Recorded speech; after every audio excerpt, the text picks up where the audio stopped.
अच्छा, अस्सलाम वालेकुम। हम मौजूद हैं इस वक्त सीएमएमपी कराची के जमात खाने के अंदर और हमारे साथ मौजूद हैं माशाल्लाह से बहुत ही सीनियर पर्सन हैं और जमात के बहुत ऊंचे लेवल पे और अच्छे ओहदे पर भी रहे हैं, लक्ष्मण मुराज बगड़ा साहब। आज इनसे पूछेंगे कि आज के मामलात क्या हैं और इनके बारे में भी पूछेंगे कि इनकी ज़िंदगी कैसी है और कैसे गुजर रही है। धर्माचार करमदेव के औजार। लक्ष्मण भाई, आप कैसे हैं? ठीक हैं? बिल्कुल ठीक, लाडा सेणी वाले के फजल करम से बिल्कुल ठीक, और आप भाइयों की दुआओं से बिल्कुल सब कुछ अच्छा चल रहा है। आज क्या माजरा है? इतनी आवाम यहाँ मौजूद हुई है और सीएमएमपी के मेंबरान भी मौजूद हैं। क्या माजरा है? इसके बारे में आप क्या कहते हैं? नाजरीन को बताएं ज़रा।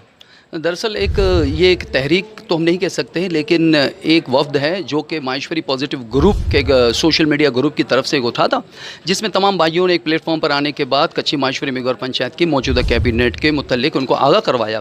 ना ही ये ग्रुप कच्ची माहेश्वरी मेघौर कैबिनेट के ख़िलाफ़ है, बल्कि उनके जो ओवर स्टे हो गया है 2016 से 18 और 18 से 20, तो ये ग्रुप और ये दोस्त, ये यूथ, ये नौजवान ये चाह रहे हैं कि मौजूदा कैबिनेट जल्द अज जल्द जनरल बॉडी का इनेकाद करे, और जनरल बॉडी अगर इन्हें एक्सटेंशन दे रही है तो वो हमारे सर आंखों पर है। अगर जनरल बॉडी उन्हें एक्सटेंशन नहीं दे रही है तो वो जनरल बॉडी में अपना हिसाब किताब और अपना ऑडिट और उसके साथ ही साथ चीफ इलेक्शन कमिश्नर का तयन करे। तो उस सिलसिले में मौजूदा कैबिनेट ने इनको 5 रुकनी कैबिनेट को बुलाया था कि आप यहाँ पर आएँ और हमसे नेगोशिएशंस करें कि हमारे पास यहाँ पर फाइनेंशियल से क्या पोजीशंस हैं, क्या नहीं हैं।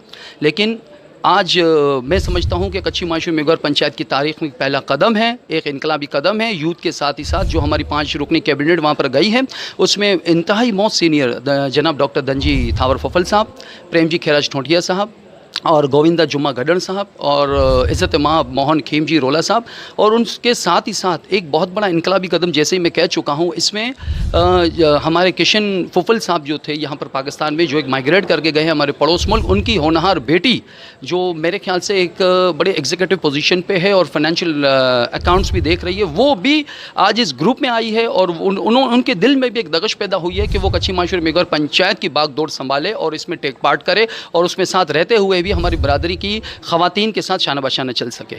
आपका इस कम्युनिटी में बहुत बड़ा नाम है और आपकी बहुत सारे लोग तारीफ़ करते हैं और डाडा के करम से आप महेश्वरी कम्युनिटी के लिए ऐसे ऐसे काम किए हैं जो कि काबिल तारीफ़ हैं। लिहाजा हम आपसे पूछना चाहें कि इसकी क्या वजह है? दरअसल बात यह है कि इज़्ज़त तो ज़िल्लत से परमेश्वर की तरफ से है, और हमने जो काम नहीं किए, जो कच्ची माहेश्वरी मेघौर पंचायत के लोगों ने, भाइयों ने, बहनों ने, बेटियों ने जो हमसे मोहब्बत की, हमें इज़्ज़त दी, हमने वो फ़र्ज़ अदा किया है। 2013 से लेकर 2016 तक की कैबिनेट में हम रहे हैं और मुख्तलिफ़ किस्म के चैलेंजेस थे, लियारी के हालात बहुत ज़्यादा बुरे थे। उसके बावजूद भी मौजूदा कैबिनेट ने अपने ही तवस्सुल से, अपने ही बाउंड्री वॉल में रहते हुए कुछ काम किए हैं। लेकिन अफसोस के साथ कहना पड़ रहा है कि आज हम पे ये इल्ज़ाम लगाए जा रहे हैं कि हमने इस बरादरी के 70 लाख, 80 लाख, 50 लाख या जो भी है वो हमने खाए हैं। लेकिन मैं आपके JDM न्यूज़ के तवस्सुल से पूरी बरादरी को ये कहना चाहता हूँ, अगर इस किस्म की कोई भी न्यूज़ है तो हमें 2013 से 2016 तक की कैबिनेट के लिए जनरल बॉडी कॉल की जाए। जनरल बॉडी कॉल करने के बाद वो हमसे पूछा जाए कि कौम की जो पैसे हैं या अकाउंट सा ये कहाँ चला गया और क्या है, तो जनरल बॉडी में यकीनन पेश करेंगे। जबकि आपको मैं इत्तलाई पेशगी में बात कर दूं कि joint stock registrar government of Sindh ने 2016 तक की कैबिनेट को बिल्कुल ही क्लियर और एक NOC दे दी है कि वो बिल्कुल क्लियर है। अब ऑनवर्ड 2018 के बाद जो भी स्टेटमेंट्स है वो सबमिट करवाए जाएँ। अच्छा, जनरल बॉडी सीएमएमपी इस वक्त जो प्रेजेंट मेंबरान हैं, और हमने सुना है कि इन्होंने अपना सदर साहब को भी मुअत्तल कर दिया है और इनके जो वाइस प्रेसिडेंट साहब थे उनको भी मुअत्तल कर दिया है, तो इस वक्त सीएमएमपी क्या पोजीशन है? अच्छा देखें मुकेश साहब, बात यह है कि JDM न्यूज़ ने एक बड़ा अथेंटिक और क्लासिकल क्वेश्चन पूछा है। मैं तो ये समझता हूँ कि समझ लें कि अगर आप ये किसी मुल्क की अगर पॉलिटिकल पोजीशन पे देखा जाए तो वो मुल्क आज बगैर वज़ीर आज़म और सदर के चल रहा है। अच्छा, इस वक्त जो जनरल बॉडी क्यों नहीं बुला रहे हैं, इसकी क्या वजह है? मेरे ख्याल से अभी इन्होंने जनरल सेक्रेटरी इज़्ज़त मोहतरम गोविंद कारिया साहब ने ये वजाहत कर दी है कि जनरल बॉडी ना बुलाने का मकसद सिर्फ और सिर्फ ये है कि सिर्फ उससे 2020 का कुछ अकाउंट्स कुछ रह चुका है और 2019 का रह गया है। जैसे ही वो क्लियर हो जाएंगे वो जनरल बॉडी कॉल करेंगे, बकौल इनके जो अभी ये बात सुनने में आई है। अच्छा, अभी इन्होंने जो आपको लेटर दिया लास्ट जो 23 तारीख को आप लोगों ने जमा करवाई थी एप्लीकेशन, उनके जवाब में इन्होंने आपको आज बुलाया है, ठीक है, तो उसके अंदर जनरल बॉडी का तो कोई जिक्र नहीं है। इसके बारे में क्या कहते हैं आप? ये बिल्कुल, ये बस अब क्या कहें कि हम ये कह रहे हैं कि अब कच्ची माहेश्वरी मेघौर पंचायत के बच्चे से लेकर बड़े बुजुर्ग तक अक्सर हमारे पास ये लॉजिक है कि नात अलग जो घर है, और नात अलग जो घर के कॉन्सेप्ट पे रहते हुए कि हमने इनसे मांगा है ईसा, ये जवाब दे रहे हैं मूसा का। हमने जो मौजूदा ग्रुप था उसने सिर्फ और सिर्फ ये तकाजा किया है कि आप जनरल बॉडी कॉल करें, जनरल बॉडी के अंदर आप ये स्टेटमेंट शो कीजिएगा, अकाउंट शो कीजिएगा, इलेक्शन कमिश्नर शो कीजिएगा। लेकिन इन्होंने इन तमाम चीज़ों से हटकर सिर्फ बुला दिया 5 रुकनी कमेटी को, जो कि फाइनेंशियल स्टेटमेंट्स और फाइनेंशियल पोजीशन में बड़े स्ट्रॉन्ग उनको बुला दिया है। बस ये मैं समझता हूँ कि बड़ा एक, आई एम वेरी सॉरी, बड़ा एक अहमकाना और बेवकूफ़ाना कॉन्सेप्ट है कि आप नेगोशिएशन इस तरीके से कर रहे हो। ये कॉन्सेप्ट जनरल बॉडी का है, जनरल पब्लिक का है, और जो मैं हाथ जोड़कर जेडीएम न्यूज़ के तवस्सुल से ये गुजारिश करता हूँ कि हमारी पंचायत की बागडोर वो लोग संभालें जो एक घर से काम से घर, जो सन्नी नाथ है आज उनका काम है कि वो अब आएँ और नाथ की बागडोर संभालें प्लीज़। अच्छा, इस वक्त यंगस्टर जो हैं हमारे बहुत ही एजुकेटेड हो चुके हैं। देखें, एसीसीए किया हुआ है, कोई पाकिस्तान के बाहर हैं, अमेरिका तक पहुंच चुके हैं, लंदन, ऑस्ट्रेलिया, कई लोगों को तो मैंने भी खुद ऑस्ट्रेलिया भेजा है, ठीक है ना, क्योंकि जेडीएम के अलावा मेरा भी एक बिज़नेस है ईडन इमिग्रेशन के नाम से। लिहाजा इस वक्त यंग बॉडी के बारे में आप क्या कहते हैं? अगर वो नात को संभाले तो क्या वो संभाल सकती है?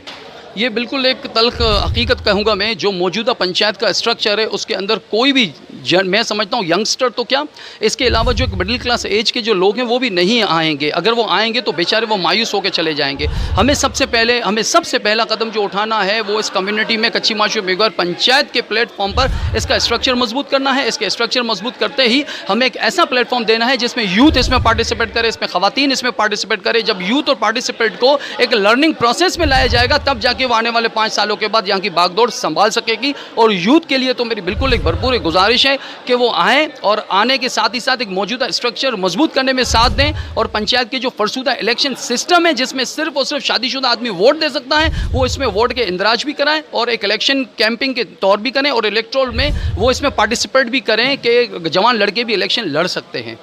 बहुत बहुत शुक्रिया लक्ष्मण भाई, आपने हमें बहुत ही अरसे के बाद टाइम दिया, इसके लिए जेडीएम न्यूज़ आपका शुक्रगुजार है। और अल्लाह आपको खुश रखे, दणी मातंग डाडा आपको खुश रखे। आप पूरी नात के लिए अपना टाइम निकालते हैं। हमें इतना भी सुना है कि आप बिलावल हाउस में बैठते हैं, जिना अस्पताल जाते हैं, पूरा दिन आपका बहुत मसरूफ़ रहता है, फिर भी आपके घर के आगे लाइन लगी रहती है मददगारों की, जिनको मदद की ज़रूरत होती है। आप पर्सनली, फाइनेंशली बहुत ही उनको सपोर्ट करते हैं। इनके लिए पूरी कौम आपका शुक्रिया अदा करती है। Thank you very much Lakshman भाई, आपका बहुत बहुत शुक्रिया। बहुत शुक्रिया, थैंक यू। जेडीएम न्यूज़ के बारे में आप क्या कहेंगे? जेडीएम न्यूज़ एक बरादरी का पहला मैं समझता हूँ कि न्यूज़ चैनल है या वेब टीवी है जिसने एक इनिशिएटिव लिया है कि एक पंचायत या एक लीडरशिप और आम आदमियों के दरमियान के ब्रिज का एक किरदार अदा कर रहे हैं। अब इसमें हमें इसको पॉजिटिव रोल देना है कि देखिए, जेडीएम न्यूज़ या कोई भी न्यूज़ हो, उसका काम है कि जो फैक्ट्स एंड फिगर्स उनके पास आ रहे हैं वो लोगों तक पहुँचाएँ।